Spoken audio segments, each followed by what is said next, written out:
एक अति सुंदर महिला ने विमान में प्रवेश किया और अपनी सीट की तलाश में नज़रें घुमाईं। उसने देखा कि उसकी सीट एक ऐसी व्यक्ति के बगल में है जिसके दोनों ही हाथ नहीं है।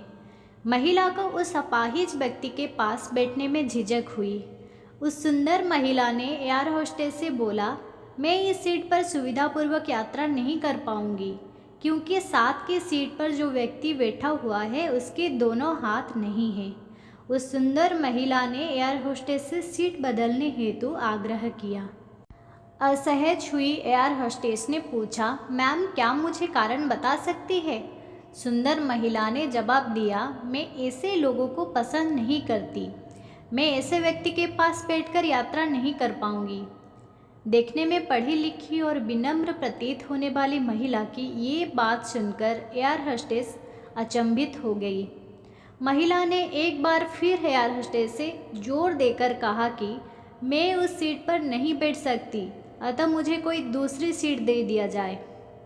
एयर होस्टेस ने खाली सीट की तलाश में चारों ओर नज़र घुमाई, पर कोई भी सीट खाली नहीं दिखी।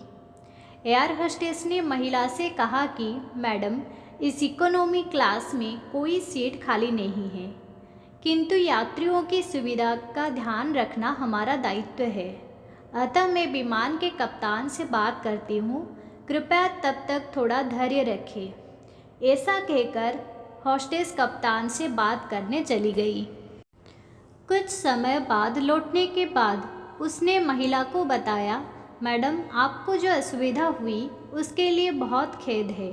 इस पूरे विमान में केवल एक सीट खाली है और वो प्रथम श्रेणी में है। मैंने हमारी टीम से बात की और हमने एक असाधारण निर्णय लिया। एक यात्री को इकोनॉमी क्लास से प्रथम श्रेणी में भेजने का कार्य हमारी कंपनी के इतिहास में पहली बार हो रहा है।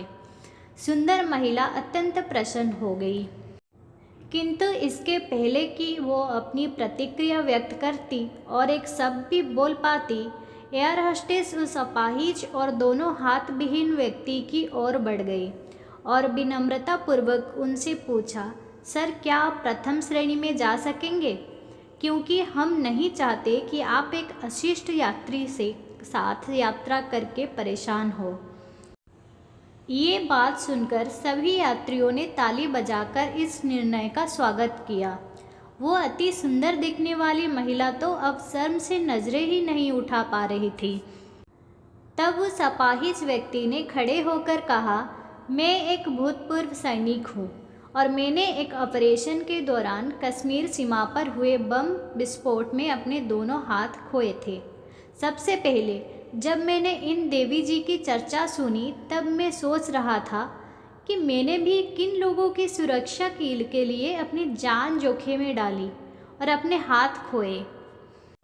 लेकिन जब आप सभी की प्रतिक्रिया देखी तो अब अपने आप पर गर्व महसूस हो रहा है कि मैंने अपने देश और देशवासियों की खातिर अपने दोनों हाथ खोए। और इतना कहकर वो प्रथम श्रेणी में चले गए। सुंदर महिला पूरी तरह से शर्मिंदा होकर सर झुकाए सीट पर बैठ गई। अगर विचारों में उदारता नहीं है तो ऐसी सुंदरता का कोई मूल्य नहीं है। ऐसे ही कहानी सुनने के लिए मेरे चैनल को सब्सक्राइब ज़रूर करें।